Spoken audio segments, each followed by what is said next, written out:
Hi all, welcome to XandY Mission Olympiads. Olympiad exams പോലെയുള്ള higher level എക്സാംസിന് വേണ്ടി scholarship എക്സാംസിന് വേണ്ടി prepare ചെയ്യുന്ന advanced ആയിട്ടുള്ള ക്വസ്റ്റ്യൻസ് ഒക്കെ ചെയ്യാൻ ആഗ്രഹിക്കുന്ന അത്തരത്തിലുള്ള ഏരിയയിലൊക്കെ താല്പര്യമുള്ള കുട്ടികൾക്ക് വേണ്ടിയാണ് നമ്മൾ ഈ ഒരു സീരീസ് ഓഫ് വീഡിയോസ് ചെയ്യുന്നത്. അപ്പോൾ നിങ്ങൾ അത്തരത്തിലുള്ള എക്സാംസിന് വേണ്ടി പ്രിപ്പയർ ചെയ്യുന്നവരാണെങ്കിൽ നിർബന്ധമായും നമ്മുടെ ചാനലിലുള്ള ഈ ഒരു സീരീസ് ഓഫ് വീഡിയോസ് നിങ്ങൾ നിർബന്ധമായും കാണുക.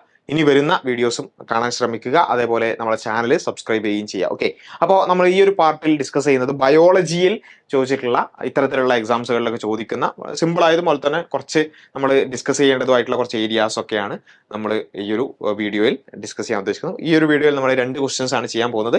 വളരെ ചുരുങ്ങിയ സമയം കൊണ്ട് നമുക്ക് എന്ത് ചെയ്യാൻ പറ്റും, കുറച്ച് ഏരിയാസ് ഡിസ്കസ് ചെയ്യാൻ സാധിക്കും. Okay, let's go to the first question.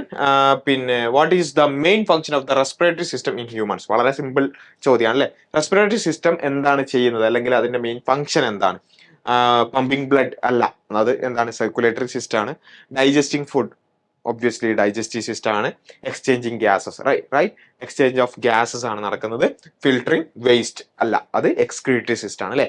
ഓരോ സിസ്റ്റത്തെ പറ്റിയുള്ള ഏകദേശം ഒരു ധാരണ നമുക്ക് വേണം. ഇത്തരത്തിലുള്ള എക്സാംസിലൊക്കെ ഇത് വളരെ സിമ്പിൾ ആയിട്ടുള്ള ഒരു ചോദ്യമാണ്. ഇതുമായി ബന്ധപ്പെട്ടുകൊണ്ട് കുറച്ചും കൂടി അഡ്വാൻസ്ഡ് ആയിക്കൊണ്ട് റെസ്പിറേഷനുമായി ബന്ധപ്പെട്ടുകൊണ്ട് തന്നെ കുറച്ചും കൂടി ഡീറ്റെയിൽ ആയിട്ട് ചോദിക്കുക അല്ലെ. എന്താണ് റെസ്പിറേഷൻ, അല്ലെങ്കിൽ റെസ്പിറേഷനിൽ എന്താണ് അൾട്ടിമേറ്റ്ലി സംഭവിക്കുക അല്ലെ.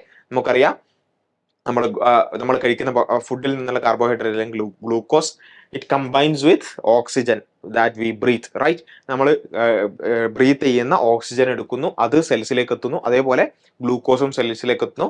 ആ ഗ്ലൂക്കോസ് പ്ലസ് ഓക്സിജൻ ഒരു റിയാക്ഷൻ നടക്കും അല്ലെ.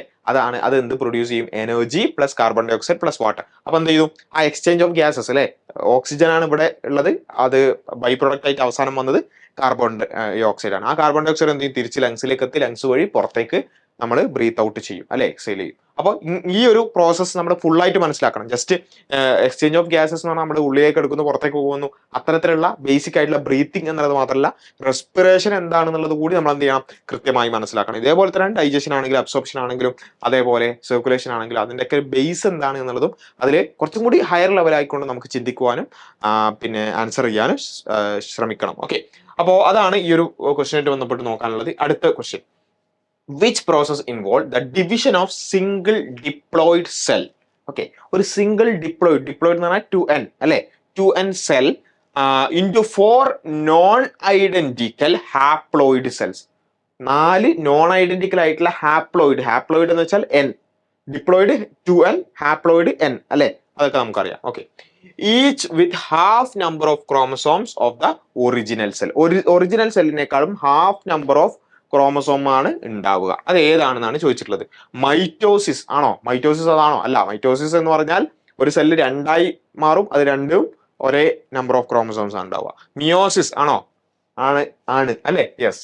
ബൈനറി ഫിഷൻ ആൻഡ് ബഡ്ഡിങ്, അത് രണ്ടും അസെക്ഷൽ റീപ്രൊഡക്ഷന്റെ 2 മെത്തേഡ്സ് ആണ്. അവിടെയും എന്തുണ്ടാവും? പ്ലോയിഡിറ്റിയിൽ കാര്യമായ വ്യത്യാസങ്ങൾ വരില്ല. So option B, meiosis is the correct answer, right. Okay, അപ്പൊ അത്തരത്തിലുള്ള ക്വസ്റ്റ്യൻസ് കൂടി നമ്മൾ എന്ത് ചെയ്യണം? മനസ്സിലാക്കണം. അപ്പൊ ആദ്യം ചെയ്ത് വളരെ സിമ്പിൾ ആയിട്ട് തോന്നുന്നുണ്ട്, രണ്ടാമത് ചെയ്യുമ്പോൾ നമുക്കത് ആ പേജിലേക്ക് എത്താൻ പറ്റുന്നുണ്ടോ നോക്കുക. അത്തരത്തിൽ എന്ത് ചെയ്യുക? കുറച്ചും കൂടി അഡ്വാൻസ്ഡ് ആയിട്ട് പഠിക്കാനും മനസ്സിലാക്കാനും ശ്രമിക്കുക. ഇതിന്റെയൊക്കെ എക്സ്പ്ലനേഷൻസും കൂടുതൽ വിശദീകരിച്ചുകൊണ്ടുള്ള ക്ലാസ്സസും നമ്മൾ എന്ത് ചെയ്യുന്നുണ്ട്? നമ്മുടെ ചാനലിലൊക്കെ ഓൾറെഡി ചെയ്തിട്ടുണ്ട്. നമ്മുടെ ഫൗണ്ടേഷനിലൊക്കെ നമ്മളത് കൂടുതൽ വിശദീകരിച്ച് എടുക്കുന്നുണ്ട്. ഓക്കെ, അപ്പോൾ നമുക്ക് എന്ത് ചെയ്യാം? അടുത്ത വീഡിയോയിൽ കൂടുതൽ കാര്യങ്ങളുമായി വീണ്ടും കാണാം. ഓക്കെ, അതുവരെ